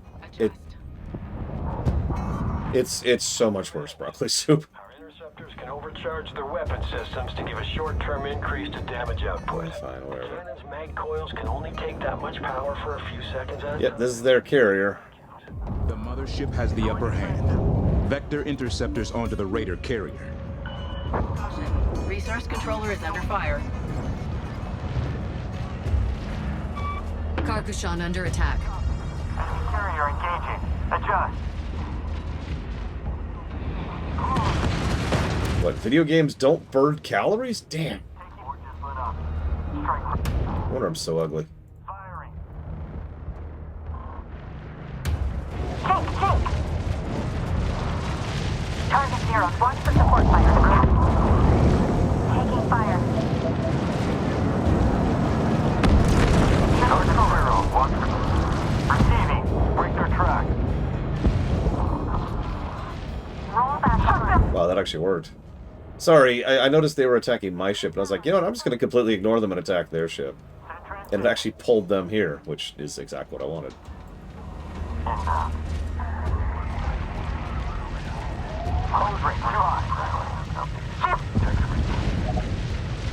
Anyways, if it's not obvious, these are the We Have Tyrannic at Home. Ready, set. Can't shake 'em. Jumping lead marker. Damage critical. Line 'em up. Alert. Strike craft losses mounting. Fire. One right up. Evading. Enemy strike craft in area. Check screens. Inbound. Tracking clean over here. On me. Watch the counter. No over me. Watch my shot. Group 1 is in trouble. You can see our time to kill is just as fast as it was before. Group 1 reinforced. If I think it's actually a little bit faster. All over me. The Raider carrier is charging its hyperdrive. Taking heavy damage. Can't get land. Ship target. Send message. Interceptor lead. Now go back with SOS clearance. The Raider carrier is withdrawing. Typical. They're fleeing to lick their wounds. like always. All hostiles in this sector have been eliminated. Mission objectives complete. Oh, hey, it gives me a frickin' button. I'm actually impressed by that. I probably shouldn't be, because that's pathetic, but, you know, it's literally something. Send your message. So yeah, let's dock all our fighter craft here, kind of recoup a little bit. It was a really hated feature in 2. Even by people who didn't fully understand what was going on.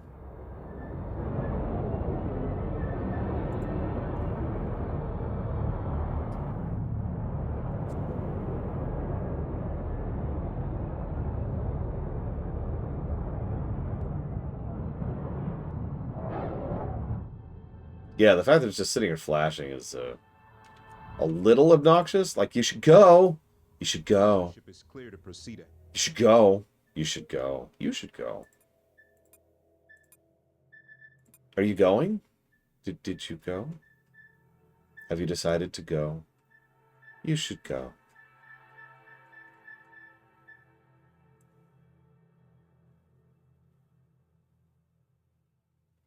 Damn. Oh.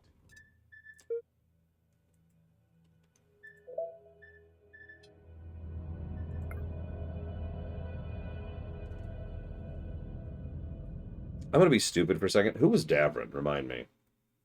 The name is just not clicking.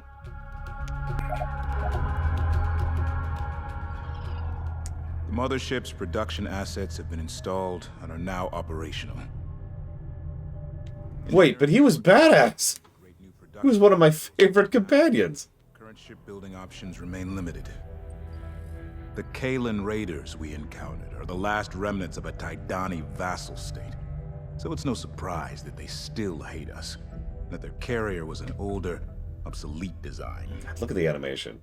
Obsolete or not, hyperspacing through a solid object. That shouldn't be possible. How did they learn to do that? We have to assume the worst. That whoever is orchestrating the hyperspace attacks and the anomaly are outfitting and enhancing these raiders to stop us. We need to get to the Noctua 27 system as fast as possible. If we can access the Kessera Gate, I should be able to get us to our destination undetected. Optimal strategy, Command. Well done. And I was impressed to see you getting a handle on combat. You had me worried after that first encounter. I'm still struggling with it all. The losses. God. But I don't want to forget them. May the burden remain. Sorry?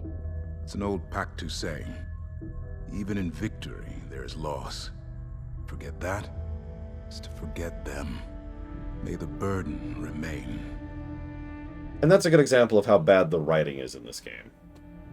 I'm plotting a course to cross the Great Boreal Sea in a single jump.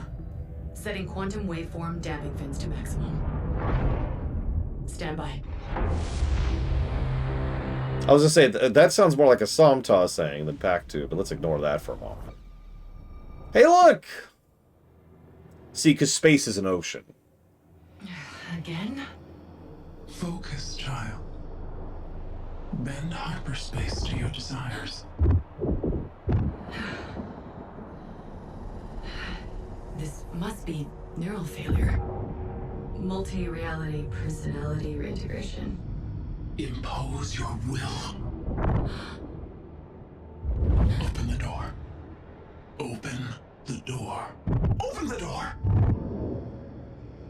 She's gonna get a -2, by the way. I'm just gonna give that away.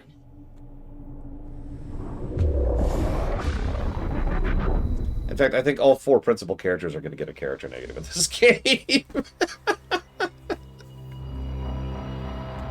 Oh, hey, it's the thing from the demo. Hyperspace complete. Okay, so before we jump into this, I want to explain something. So you caught earlier, right? Let the burden remain.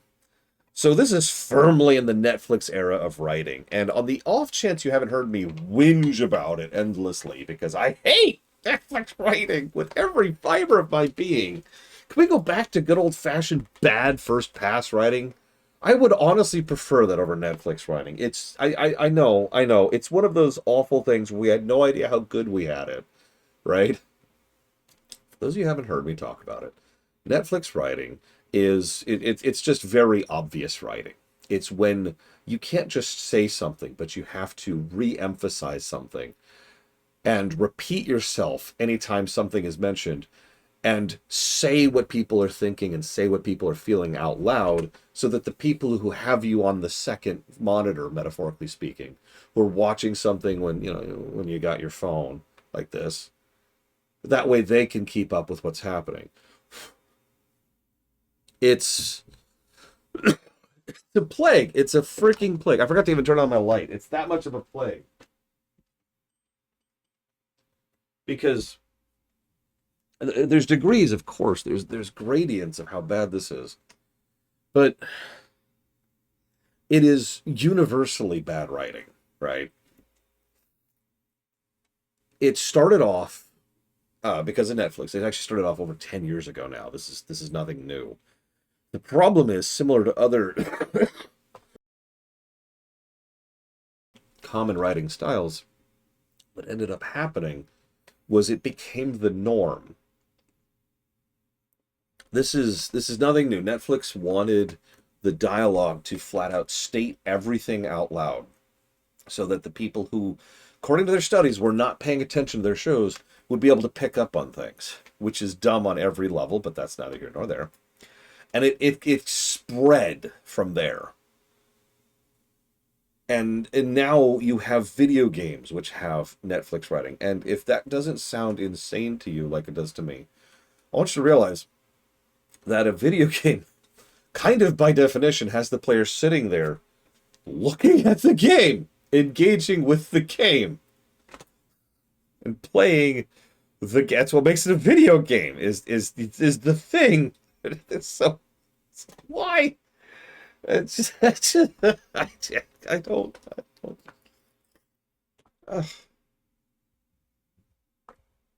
So there's no such thing as subtlety. There's no such thing as inference or nuance. Imogen is supposed to be a super hyper genius, okay? So when she's struggling, actively struggling with the losses of the people under her command, which is a good narrative point, it's worth noting. I refuse, Lord Firestone. I must crash out. Where did that phrase come from? I didn't start hearing that until like a month ago. I'm dead serious. I've heard it all over the place all of a sudden. It just entered my sphere like within the last month. Yeah, she's an engineer. She's a scientist. She is not a military commander. It makes perfect sense that she's struggling to deal with all of this death and destruction, especially since she has them tied into her sensors, so she can literally tell when they're dying. She can hear the people in the cockpits as they're blowing up. That makes sense. Okay, I'm with that. Cool. So, having her freaking out about that and having him say, "May the burden remain," could have her then take that and process that and be like, and then take a moment, find herself, and say, okay, I'm going to make this jump. I'm going to do it in one massive jump, right? New determination to push through it. Instead, Miss Super Ultra Genius has to have the most basic ass phrase explained to her like you would explain it to a kindergartner, and then repeat it on the off chance you missed it, at which point she then repeats it back. Your vitals are spiking again, Command. Are you okay? Yes, having a minor glitch in the navigation system, Intel. It keeps taking me by surprise, but I should be able to iron it out with the next jump. Understood, Command. Keep me in the loop. Wait, something is wrong here. The gate is offline. Initiating diagnostic scan. Why is this a thing? This gate Why? wasn't shut down by the anomaly or random damage. It's been deliberately sabotaged. 3 gate control modules, or GCMs, have been disconnected. All 3 must be reconnected to charge the primer and ignite the gate. The first GCM is located here. Use resource controllers to connect this gate control module. This is a very large AO. Recommend putting our strike craft into groups to improve command and control. Never! I'll never do basic functionality. By the way, just to really emphasize this, and this is going to get worse, we're on mission 3. Janitor Gate has data spires. With a bit of reprogramming, we can use them as large sensor receivers. Good idea. Adding marker now. Recommend deploying strike craft to interface with the data spire immediately. As I was trying to say, this is mission 3. Now, I don't want to be too harsh about that, but spoilers, our first real mission is going to be mission 7. You'll see what I mean as we go. Like, the mission pacing is awful. Ops, did you track that hostile signal? Was there for a moment, then nothing. Raven flight. Signal is consistent with ships flying in close proximity to terrain structures. Stay on alert. Coordinates confirmed. That's right. Technically, to video games, Netflix is the second screen. It makes sense.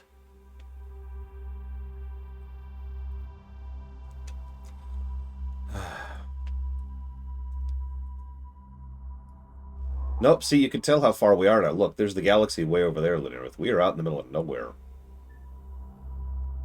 We must capture the GCMs in order to activate the gate. Without it, there's no way for us to get to Noctua 27. Any ship can interface with data spires. Move a unit into close proximity to enable capture.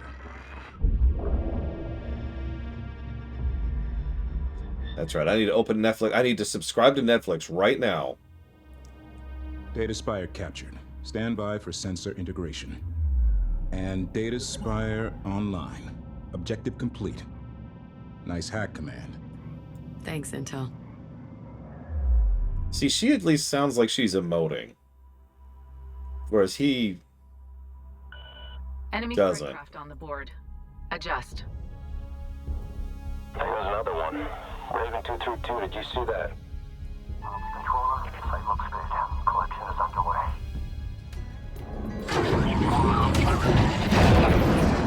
Oh no, it's pirates! I think I agree with that, Broccoli Soup. And I speak as someone who hasn't read a book in like 15 years. Be advised, proximity to or within the gate structure will prohibit sensor visibility.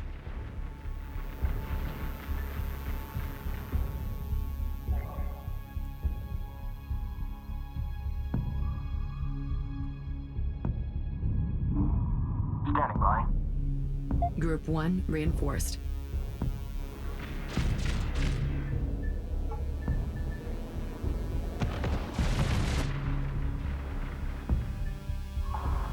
Do not. Strike craft. I mean, it's the Vulcan problem, right?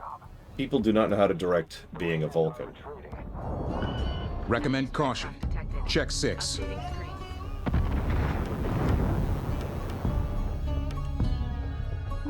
Send message. Recon here. Channel open. You know, while we're here, Move out.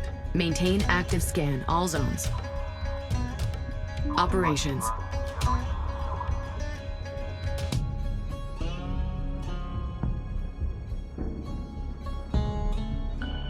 Enemy strike craft ID'd. We need that gate control module reattached as quickly as possible. Vector a resource controller to the GCM immediately. Caution. Resource controller is under fire. Gate control module and power node alignment green. Overrides look good. Stand by. Almost there. Capture in 3, 2, 1. Capture. Couplings detached. Done deal. We're moving out. Gate control module online. Primer sequence start. 7% and holding. Attacking strike craft. Clean kill. Go. Back to work. Yeah, what's really funny is we don't even know 100% how much of this was meddled with. We know quite a bit was. Locked up. Invading. But there hasn't been a lot of behind the scenes of this game.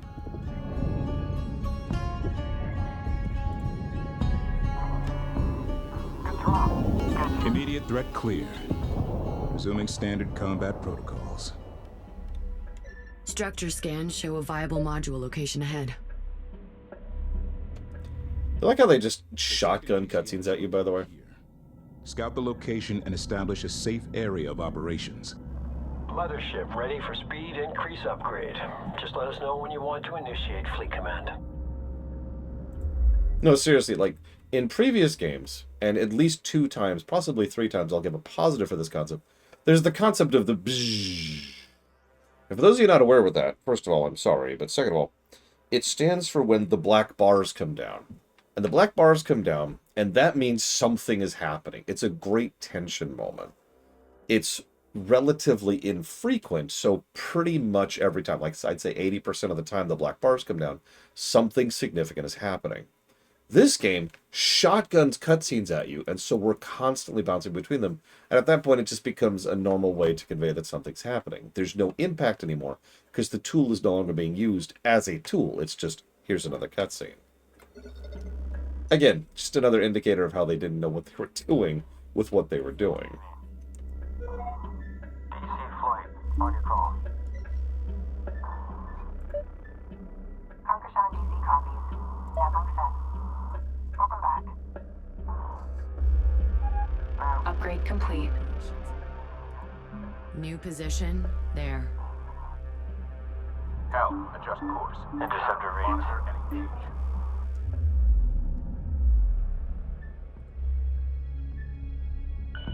Enemy strike craft in area. Check screens. Alert.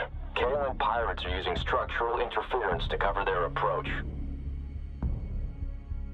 Controller requesting support. Enemy strike craft and weapons. By the way, our mothership is now faster than most of our frigates. Just as a heads up on that. We need support. Enemy strike craft are on us. Enemy strike craft closing. Look alive. Resource operations online. Strike craft detected. Ready. Set.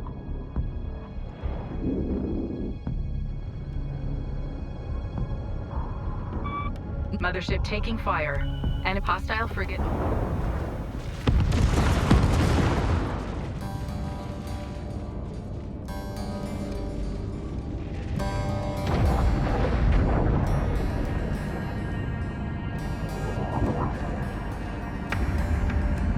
Gosh, that's our first enemy capital ship.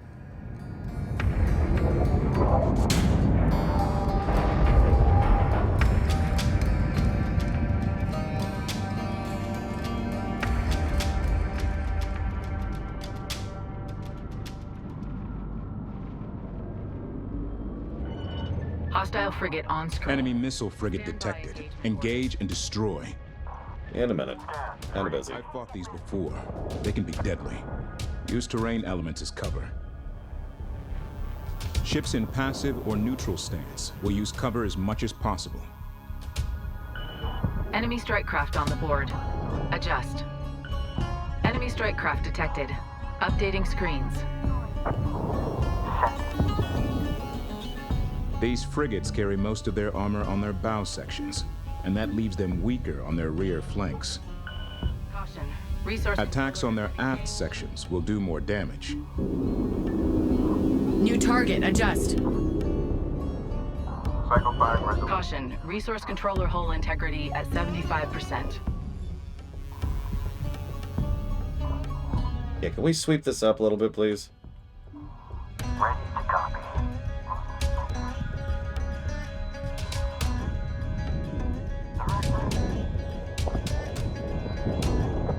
What? Do we suddenly not have any turrets? Aw. Oh, hey, we're done over here, finally. Let's go deal with this.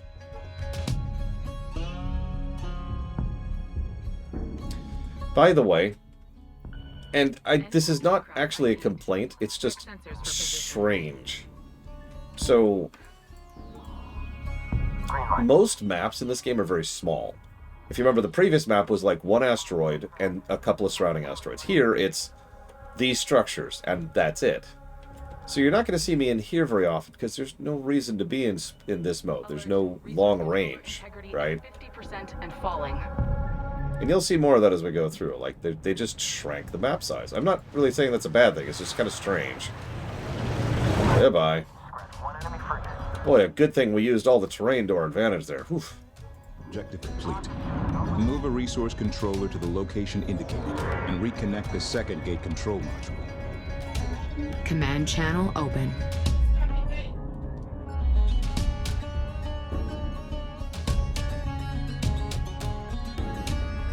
Move us to marked position.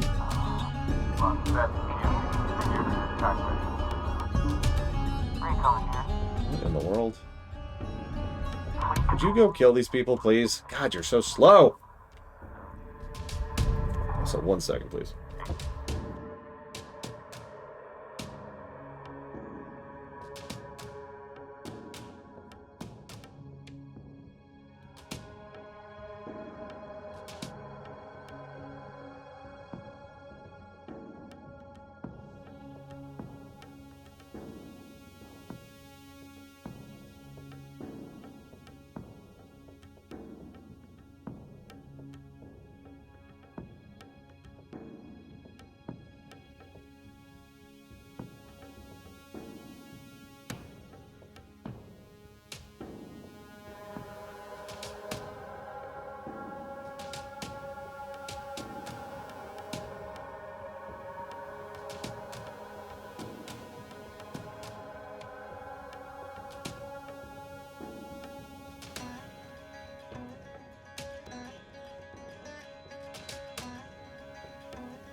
Sorry about that.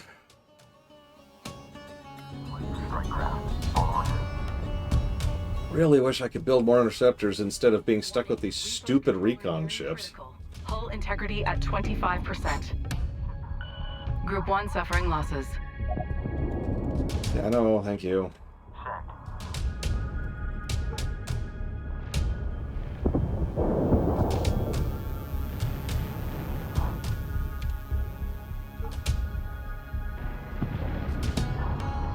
Blocking up strike craft. That's it.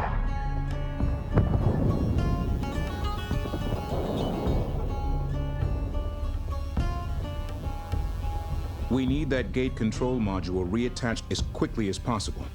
Vector a resource controller to the GCM immediately. Ops come in. That's not rain on the hull. Why aren't we... Oh. Tracking hostiles. Guys, we can do a little more than that. Ready. We got the ops. We are... Caution, resource controller hull integrity at 75%.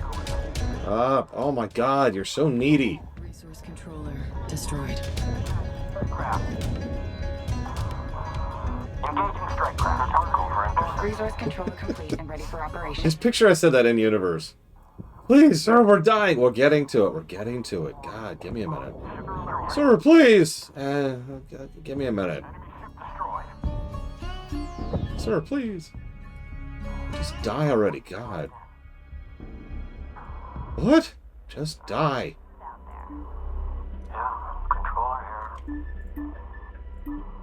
Receiving.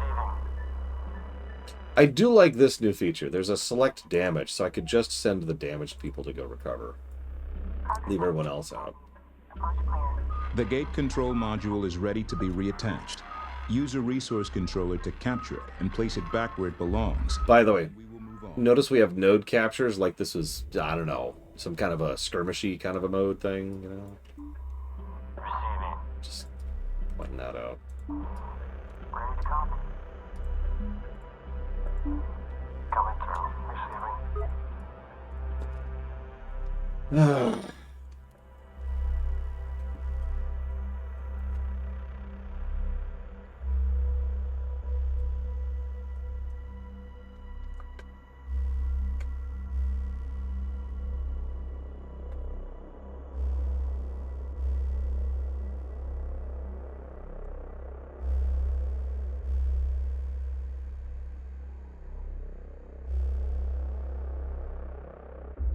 Guess I could send one of these guys to grab that. Copy.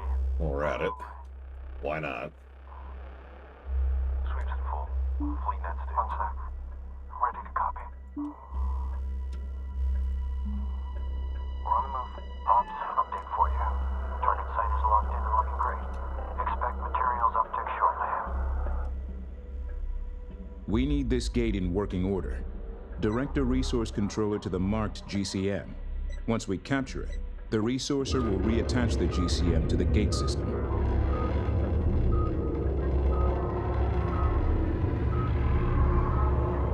Fleet, stay Conley. We're on station.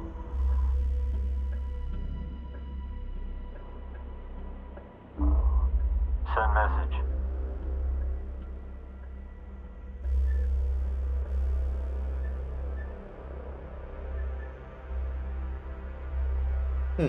There's actual stats on the unit card now. That's kind Additional of nice. data spire detected.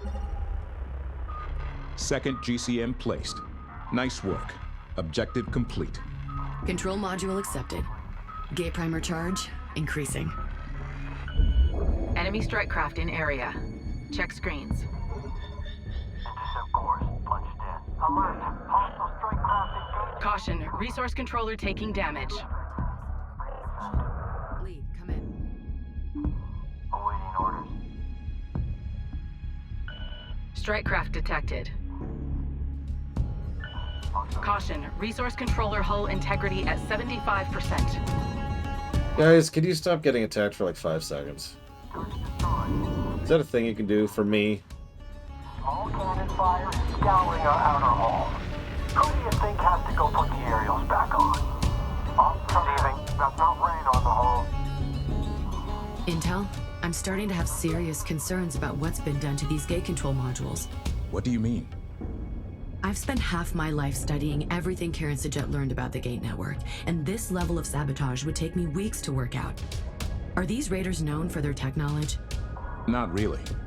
It's been my experience that Kalen Raiders' science policy is to hit a new piece of technology till it does what they want, or it breaks. Well, that sounds like a great mystery that'll never be followed through on.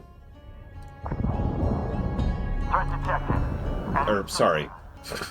Spoilers. Good kill. Ready to copy. Ready to Group 1, reinforced. Board just lit up.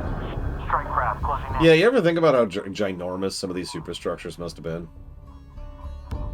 Again, that's kind of a shtick for Homeworld. It's something I do actually give this game credit for. The aesthetic of the superstructure and the macro... God, what's that called? Macrostructure? Macro production? There's actually a term for that. Is on point.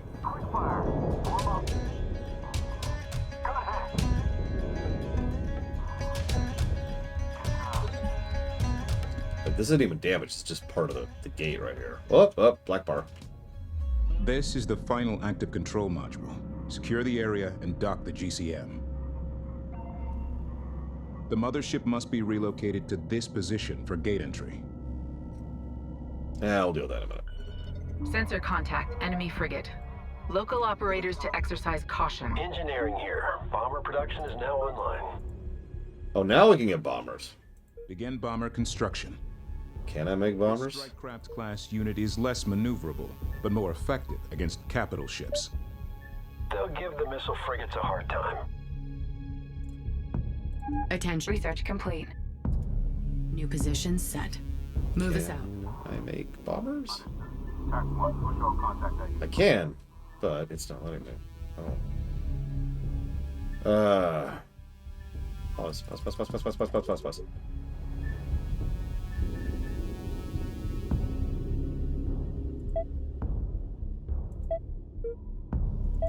Why does it keep getting rid of that? Be advised, missile frigates on sensors. Recommend high-speed strikecraft flybys, followed by rear and flank attacks. Heads up. First batch of bombers rolling off the line. Looking good. I've also seen Homeworld Legos, which look awesome. Controller here. Go ahead. Sendman. Inbound. Frigate main drive locked in. Alright, let's see what we can do with a full wing here, shall we? Targets assigned. Surely we got this, right? Impact point calculated. Lining up.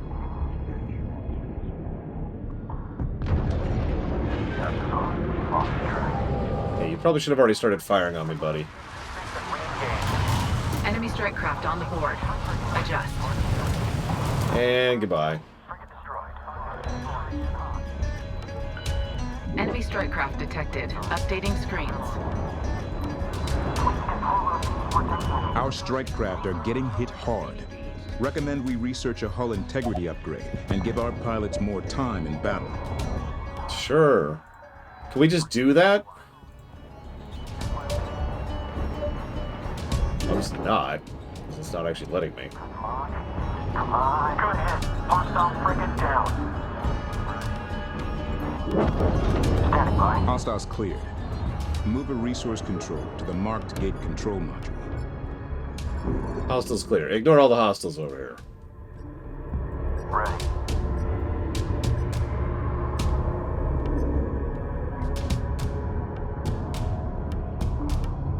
Receiving.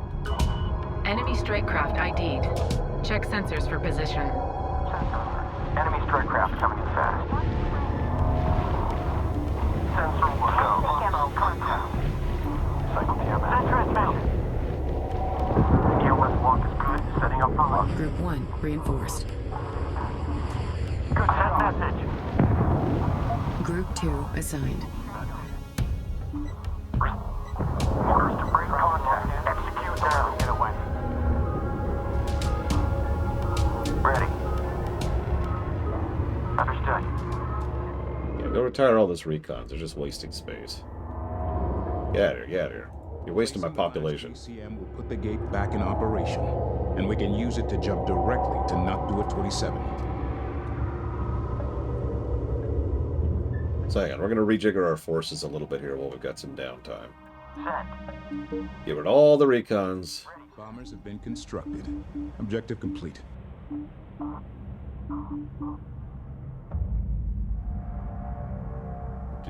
Do.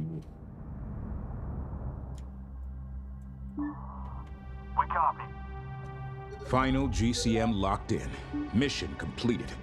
Command, activate gate when ready. Gate primer initiation sequence, start. I wasn't ready. Come on. No. Preparing transit protocols.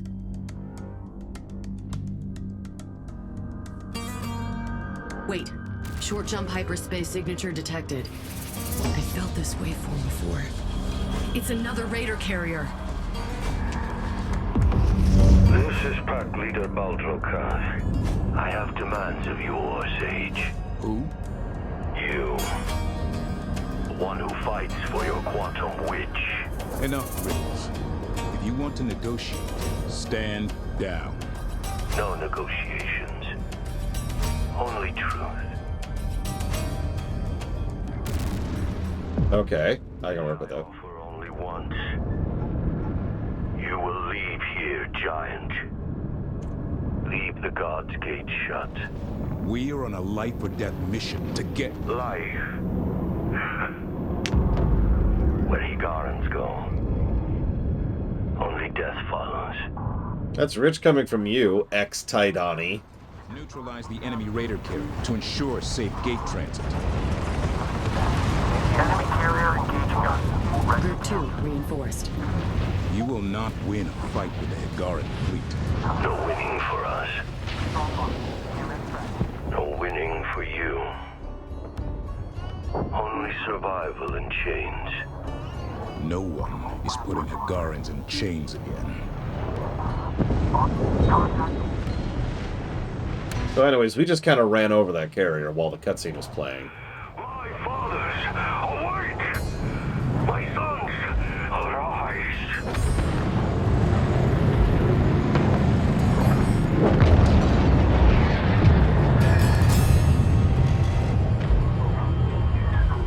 Raider carrier down. Clear the field of remaining hostiles and prepare for hyperspace. Sensor alert. Enemy strike craft. Our strike craft are getting hit hard. Recommend we research a hull integrity upgrade and give our pilots more time in battle. Well, since you won't let me research that for whatever reason, sure. Frigate destroyed. Oh, there it is.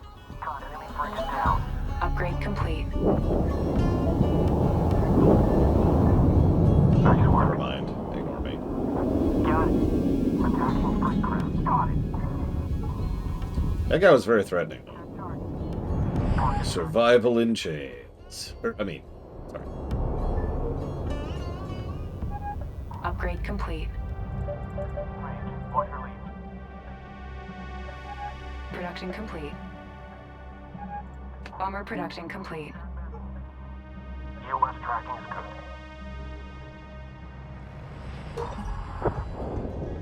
I don't know, so far this doesn't play terribly. Sensors clear. I can't wait to get to the point where we unlock frigates and this gets much worse. Oh, thank God. Okay, so. Let's rejigger our everything. DC transmit. Bomber flight ready to copy Vickers. So I want you as my new group 2, 1, you as my new group 2. Reinforced. Stay firm on that, DC. We're set. Where are we? Kessera Minor.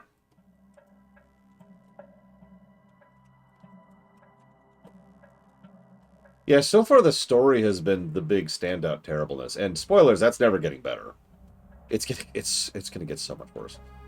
But the gameplay might actually be worth a damn. I would be happy if that's the thing, to be honest with you. I don't expect it. It'd be nice.